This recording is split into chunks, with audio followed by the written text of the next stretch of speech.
Je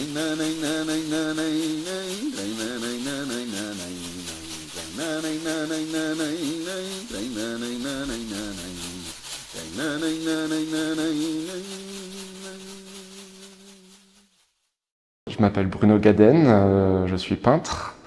J'ai grandi à Bordeaux, dans le dernier d'une famille nombreuse, je suis le numéro 5. J'ai pas toujours eu un rapport très proche à la peinture. Je fais pas partie des artistes qui ont toujours voulu être artistes depuis tout petit, qui ont eu leur vocation comme ça. Moi, c'est venu vraiment au fur et à mesure dans mes années d'études. J'ai fait un bac scientifique, voilà, je me prédisposais pas spécialement à ça. Et finalement, après avoir fait une classe préparatoire, une mise à niveau en arts appliqués en banlieue parisienne, je me suis orienté vers les arts graphiques d'abord, voire publicitaires. Et à partir de là, j'ai postulé aux Arts décoratifs de Strasbourg, qui est maintenant la Haute École des Arts du Rhin, pour continuer mes études. J'ai commencé en communication et en art, et très rapidement, j'ai compris que j'aimais pas trop qu'on me dise quoi faire, et j'aimais beaucoup l'indépendance qu'il y avait dans le parcours beaux-arts pur et dur, si je puis dire. Et la cuisine de la peinture m'a tout de suite plu. Après, je dessinais déjà beaucoup. C'est vrai que quand je me mets quelque chose en tête, je le fais pas à moitié. Et dès le lycée, j'avais déjà des bouquins d'anatomie que je recopiais, je dessinais sur mes murs des études anatomiques. Voilà, j'ai rempli des dizaines et des dizaines de carnets pour apprendre à dessiner et ensuite apprendre à peindre, qui pour moi, les deux sont très liés de toute manière, peindre et dessiner. Lors de mes études, j'ai beaucoup voyagé déjà. Alors, enfant déjà, je voyageais en famille. On faisait des road trips avec toute la famille, serrés dans la voiture, jusqu'en Suède, jusqu'au Portugal, tout ça en partant de Bordeaux. Donc c'était quand même des sacrées trottes. Et en grandissant, j'ai commencé à voyager avec des amis, beaucoup en autostop. J'ai traversé l'Europe en autostop. J'ai notamment fait Paris-Istanbul avec deux amis. Durant un mois sur les routes à dormir à la Belle Étoile ou sous la tente, ou chez l'habitant d'ailleurs, beaucoup aussi. Donc des super souvenirs, ça m'a vraiment construit. Et développer aussi une passion pour les langues de manière générale. J'aime bien faire l'effort d'apprendre au maximum au moins les bases, les rudiments de la langue des pays que je vais visiter. Donc j'ai voyagé avec des amis en stop. Très rapidement, j'ai commencé à voyager tout seul. Et notamment, le premier grand voyage en solitaire, c'était juste avant mon échange à Boston, en 2011, où je suis parti presque 3 mois en Amérique du Sud, où j'ai traversé l'Amérique du Sud de Buenos Aires en Argentine jusqu'à Bogota en Colombie. En quelque sorte, j'ai contourné le Brésil, parce que je me suis dit, je vais déjà apprendre l'espagnol, le portugais, on verra pour un autre voyage. Donc c'était mon premier voyage solitaire. J'ai fait plus de 110 heures de bus, des jours et des jours de bateau en descendant l'Amazone. J'ai campé dans la cordillère des Andes à 3500 mètres d'altitude où ma bouteille d'eau a gelé au milieu de la nuit. J'étais pas du tout équipé pour. Toutes les erreurs de débutant possibles. Mais donc j'ai descendu l'Amazone après être allé sur le plateau bolivien. Au Pérou, j'ai descendu l'Amazone jusqu'à arriver en Amazonie à proprement parler, et c'est là où je suis rentré dans la jungle pour la première fois.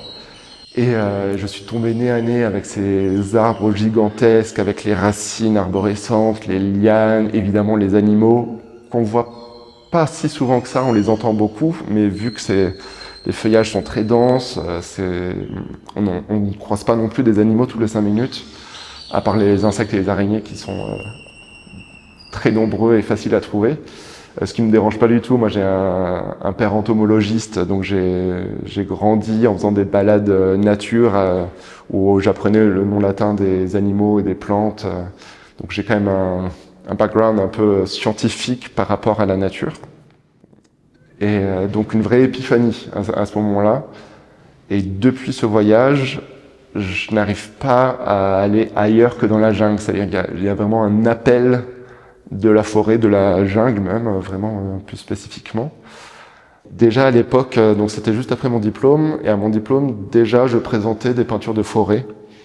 Pas que, mais beaucoup. J'avais fait toute une grande série de tableaux nocturnes. Mais déjà la forêt foisonnante, un peu mystérieuse, presque menaçante, mais en même temps attirante. Ça a toujours été quelque chose de très important pour moi. Dans mon travail, c'est qu'il y ait quelque chose, idéalement, d'un peu presque hypnotique. J'aime bien aussi parler de l'effet aquarium, c'est-à-dire qu'on reste un peu, encore une fois, idéalement, ça marche pas à chaque fois. Mais qu'on soit un peu captivé par le tableau. Et l'idée, c'est aussi d'offrir du temps au spectateur, de le forcer à prendre du temps, notamment parce que moi-même, j'ai passé du temps sur les tableaux, à faire toutes les petites feuilles avec mes petits pinceaux, à faire les lavis, à trouver les bonnes couleurs, à préparer les châssis, les tendre, les enduire, les encoller, les poncer, tout le travail qui est en amont. Donc la forêt était déjà là, et au fil des voyages, j'ai continué à faire ces séries de forêts, de paysages vraiment sauvages. Et lorsque la figure humaine était présente, c'était systématiquement des autoportraits, pour plusieurs raisons. La première, c'est que je voyage tout seul, donc c'est le modèle que j'ai sous la main. Pour des raisons pratiques aussi, quand on est son propre modèle, on sait ce qu'on veut, donc on peut se mettre en scène de la manière dont on le souhaite. Et aussi, et peut-être surtout au final, c'était aussi pour rapprocher l'exercice de la peinture à l'autobiographie du voyage qui était derrière, de l'expérience personnelle qui était derrière chaque tableau. Même si je ne fais pas du tout de la peinture documentaire. J'aime bien donc j'offre un décor pour que le spectateur puisse se plonger dans le tableau, peut-être rentrer dans cette forêt avec plus ou moins d'intérêt ou presque de crainte par rapport surtout au tableau très sombre que j'ai pu faire, où il faut distinguer dans la pénombre les feuilles. On se demande même s'il n'y a pas justement des personnages, des animaux, des choses. Et lorsque je représente des figures humaines, donc des autoportraits, l'idée c'est toujours de faire l'homme en tant qu'animal, ce qui est objectivement le cas, mais de le ramener à son animalité aussi.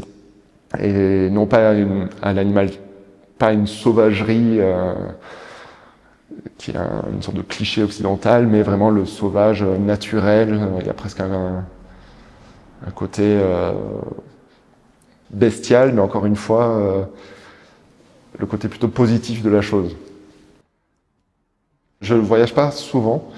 J'ai développé un rythme un peu par hasard, où je vais tous les 4 ans faire un voyage de 3 mois. Pour plein de raisons, parce que déjà ça me laisse le temps en 4 ans de développer mes peintures, des nouvelles séries suite au voyage que j'ai pu faire. Ça m'évite aussi de prendre l'avion trop souvent, d'un point de vue impact écologique. Évidemment, je me sens très concerné par la chose, et je ne suis pas spécialement un exemple à suivre, mais c'est aussi pour ça que je reste longtemps sur place, pour essayer de rentabiliser un peu mon empreinte écologique. Et à chaque fois dans mes voyages, je mitraille de photos, mais ce ne sont pas des photos artistiques, c'est des photos faites très rapidement avec mon téléphone. Par contre, ce sont des photos que j'anticipe pour mes tableaux, c'est-à-dire c'est ma base de travail pour la peinture future. Donc je vais prendre plusieurs fois en photo la même scène, en verticale, en horizontale, en me déplaçant un peu pour trouver une composition la plus intéressante possible. En tout cas pour multiplier les options après à l'atelier. Et je vais aussi faire sur place un certain nombre d'études à la peinture.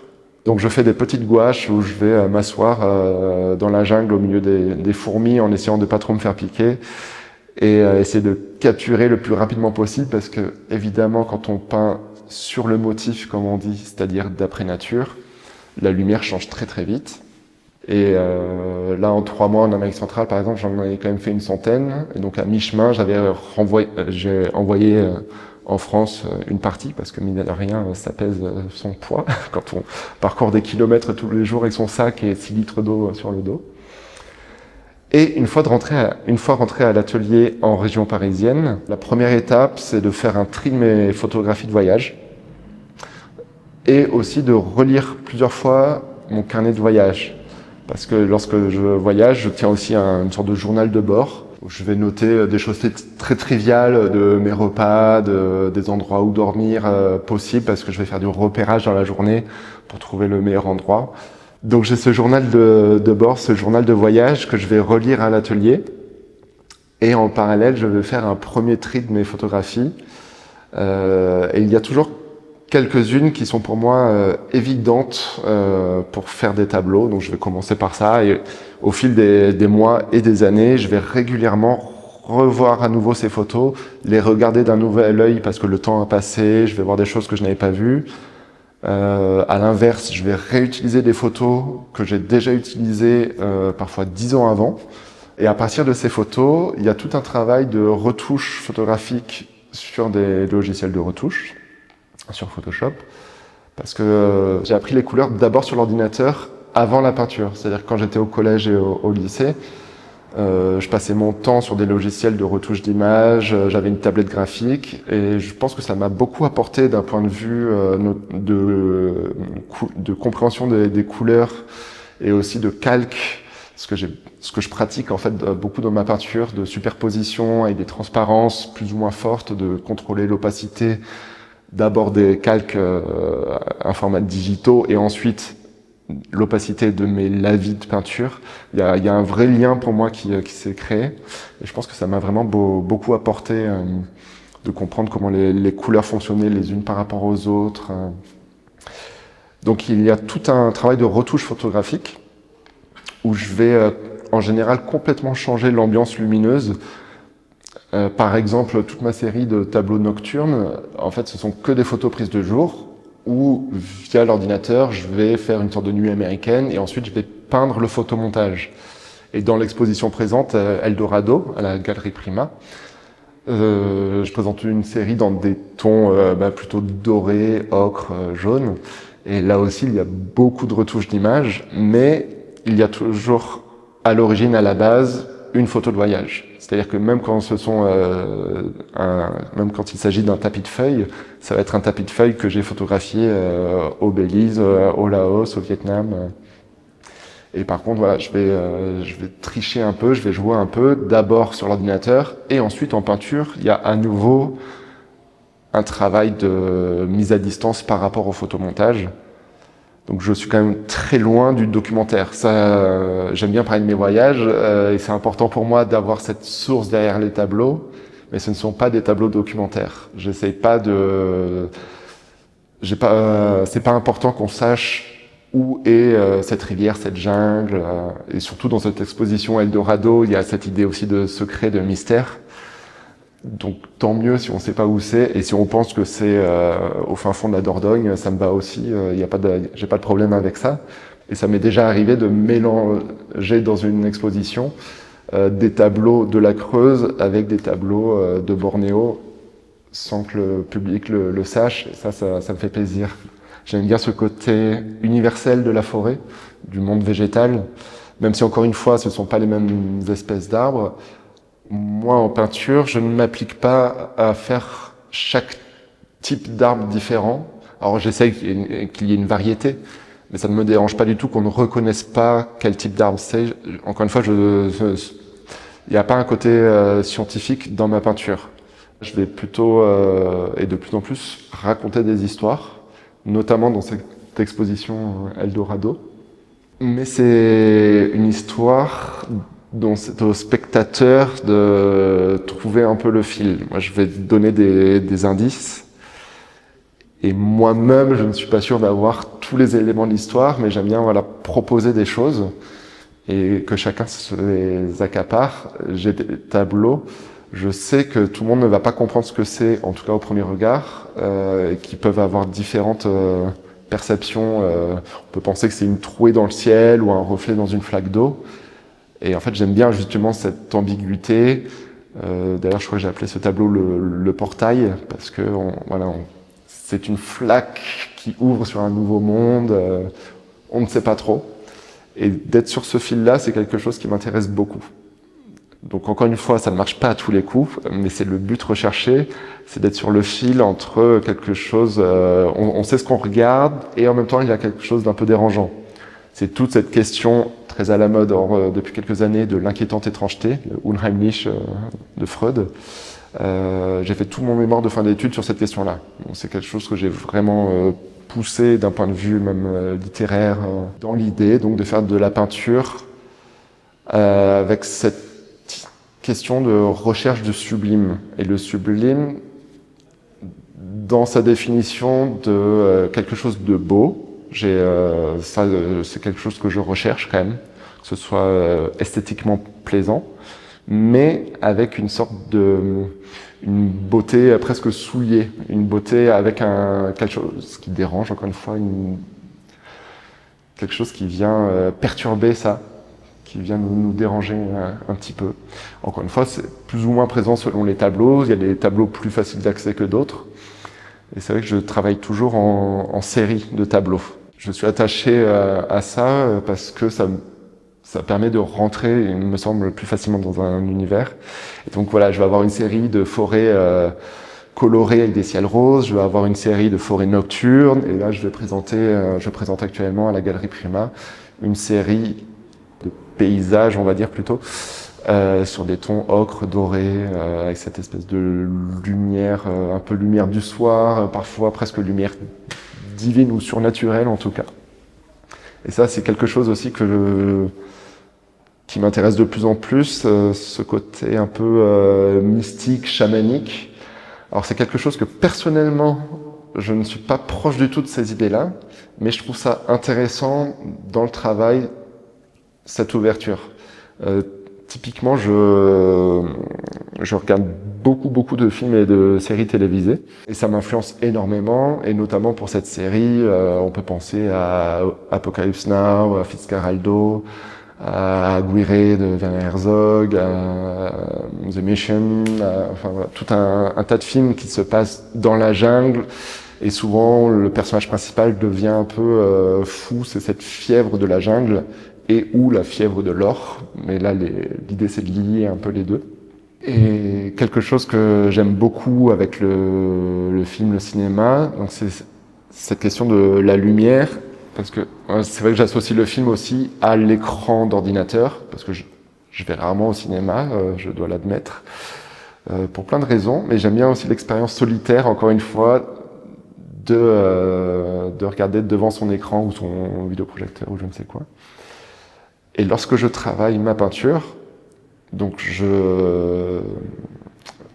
j'essaye au mieux de faire comme le photomontage que j'ai sur l'ordinateur. Pour moi, c'est très important de ne pas imprimer ma photo de référence parce que l'idée, c'est d'essayer de retrouver la lumière de l'écran, les couleurs lumineuses, donc le RVB rouge, vert, bleu, et de le transposer en CMJN, en pigment matériel, ce qui est une chose impossible. Il y a plein de couleurs qui sont non transposables, donc je suis un éternel insatisfait de mon travail, mais j'ai ce but, j'ai cette recherche qui me pousse.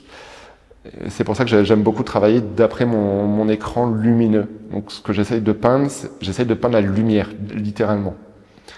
Après, au fil des ans, j'ai développé un système de travail en couches, en superposition. J'ai compris alors, des choses très basiques, qu'en mettant du bleu transparent sur du rouge, on va avoir un violet profond, ce genre de choses. Et ça, j'en joue beaucoup, mais pas systématiquement non plus. Alors, ça fait 15 ans que je fais de la peinture, donc j'ai quand même développé quelques automatismes. Ça, je crois qu'on n'y échappe pas. Mais sur chaque tableau, je me pose des questions de comment rendre telle ou telle chose, et notamment ces questions de lumière. Là, dans cette exposition que je présente, il y a un tableau avec une iridescence dans les nuages, qui est un phénomène météorologique naturel d'arc-en-ciel dans le nuage, autour du nuage. Sauf que je l'ai transposé dans un milieu doré, couleur ocre, et ça a été un vrai défi de peinture. Je me suis arraché quelques cheveux jusqu'à atteindre un résultat dont je suis à peu près satisfait, même si encore une fois, je serai jamais complètement satisfait parce que le but est impossible par rapport à ce que je recherche. Une des grandes chances des voyages, c'est de pouvoir découvrir des musées, des artistes qu'on ne connaissait pas. J'ai notamment, et surtout pour cette expo, un très fort souvenir du musée de l'or à Bogota, où c'est des milliers et des milliers d'objets en or. Et malgré tout, on ne s'en lasse pas parce qu'on pourrait avoir une lassitude de voir toujours un peu entre guillemets la même chose. Et en fait, personnellement, jusqu'au bout, pièce après pièce du musée, j'étais toujours fasciné par les couleurs, les moulages, les formes, les histoires aussi qui étaient racontées à côté. Ce côté un peu aventurier, un peu le cliché aussi hein, de l'Eldorado. Quand j'étais enfant, je voulais être explorateur en Amazonie. Bon, j'essaye quand même un peu de suivre mes rêves de gosse, même si j'ai rajouté la peinture par-dessus tout ça. Mais on reste dans un imaginaire assez connoté, un peu conte et légende aussi. Ça, c'est quelque chose qui m'intéresse beaucoup. C'est relié aussi à ces idées de mysticisme et de chamanisme que j'ai pu évoquer. Où l'idée, c'est aussi de libérer un peu l'imagination des gens, de leur offrir des fenêtres à explorer. J'ai toujours considéré mes tableaux comme des fenêtres sur un autre monde. Il y a un très gros travail préparatoire en amont même du voyage, sachant que le voyage, c'est déjà un travail préparatoire à la peinture. Je suis quelqu'un d'assez ambivalent. J'aime bien tout contrôler, mais c'est vrai qu'une fois sur place, j'aime bien aussi littéralement aller me perdre dans la jungle. Mais je fais exprès d'aller me perdre, donc c'est quand même une sorte de contrôle. Et dans ce travail de préparation en amont du voyage, il y a donc le travail d'apprendre au maximum la langue pour pouvoir communiquer, notamment parce que je vais dans des coins où ils ne parlent pas un mot d'anglais. Donc mon indonésien m'a bien servi à Bornéo. J'ai tout oublié, c'était il y a 10 ans, j'ai appris d'autres langues entre-temps. Voilà, sans pratique, c'est compliqué de garder ça. Donc il y a un travail d'apprentissage de la langue qui passe notamment par le cinéma, c'est-à-dire que je vais regarder des films du pays concerné ou de la langue concernée en tout cas. Je vais jouer même avec les sous-titres, je vais regarder un film français ou anglais, je me considère quand même plutôt bilingue anglais. Je vais regarder un film anglais ou français avec les sous-titres de la langue que j'apprends. Ensuite, je vais faire l'inverse, je vais regarder un film les paroles de la langue que j'apprends avec des sous-titres français ou anglais, jusqu'à passer à entièrement la langue et les sous-titres dans la langue. Je vais lire au maximum des écrits qui sont en lien avec la destination. Je pense en particulier à mon voyage en Amérique centrale chez les Mayas. Je suis reparti sur les traces en fait d'un binôme d'explorateurs, Catherwood et Lloyd Stephens, un Britannique et un Américain, si je ne dis pas de bêtises, qui sont partis sur la piste des Mayas, redécouvrir, remettre à jour un certain nombre de cités qui avaient été enfouies sous la jungle très rapidement. Et donc l'idée, c'était de comparer aussi les images que eux ont faites des cités qui étaient encore enfouies sous les arbres et à mon tour de faire des gouaches sur place de ce que c'est devenu, et c'est dans un certain nombre de cas des sites très touristiques comme Tikal, comme El Copan, enfin il y avait un grand nombre j'ai fait plus d'une vingtaine de sites différents dans la biosphère maya, dans la péninsule du Yucatan.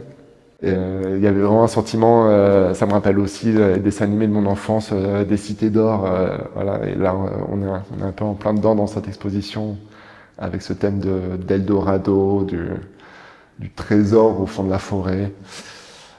Et je me suis dit que le trésor de l'or, en fait, finalement, l'or, c'est peut-être juste la rivière qui est un trésor elle-même, et donc qui va prendre, dont je vais forcer les couleurs pour lui donner une teinte dorée. Ça va être une fougère qui va être isolée des autres et dorée, mais le trésor, finalement, c'est peut-être juste la nature en tant que telle. L'idée, c'est peut-être d'appuyer le regard sur certaines choses et de se rendre compte que l'or, la chose la plus importante, c'est pas l'or à proprement parler, c'est peut-être juste la nature. La question de l'or et de sa représentation, c'est quelque chose de très particulier à peindre. J'ai peint déjà il y a quelques années des masques en or du musée de l'or de Bogota d'ailleurs, mais que j'avais fait un peu en sorte d'icône isolée, presque des études pratiques de comment est-ce qu'on peint l'or. Et ce qui est fascinant quand on peint de l'or, C'est de jongler, en fait, de passer du vert au orange en passant par le jaune un peu cliché aussi. Là, dans cette série de tableaux, je voulais pas forcément que ce soit justement de l'or. Enfin, qu'on se pose la question, encore une fois, est-ce que c'est juste la lumière du moment qui fait que ça ressemble à de l'or? Est-ce que c'est une lumière presque surnaturelle qui tombe sur quelque chose? J'ai fait un tableau avec des pieds jaune-orangé. Alors je l'ai intitulé La boue, justement pour cette ambivalence du dégoût, presque de l'idée de la boue. Et là, les pieds sont dorés, flamboyants, comme s'il y avait de l'or coulant, mais c'est de l'or très jaune, presque cliché, enfin l'idée qu'on pourrait avoir de l'or. J'ai pas tant que ça cherché à représenter vraiment la matière or. J'ai cherché l'idée de l'or, plus que la représentation de la matière elle-même. Mes voyages maintenant sont vraiment des projets de peinture où je vais partir avec une idée en tête, je vais prendre du matériel sur place, je vais faire des photos avec mon téléphone, des mauvaises photos parce que je ne veux pas, si la photo est trop belle, c'est compliqué de faire un beau tableau. Il y a déjà trop de choses sur la photo, il n'y a pas d'intérêt à le faire en tableau. J'aime bien que la peinture apporte quelque chose à l'image, que ce soit par le changement de couleur, de composition, parce que parfois je vais vraiment recomposer des paysages, rajouter une rivière, rajouter des personnages. Les voyages étaient là au départ, avant la peinture, mais maintenant la peinture est le prétexte du voyage.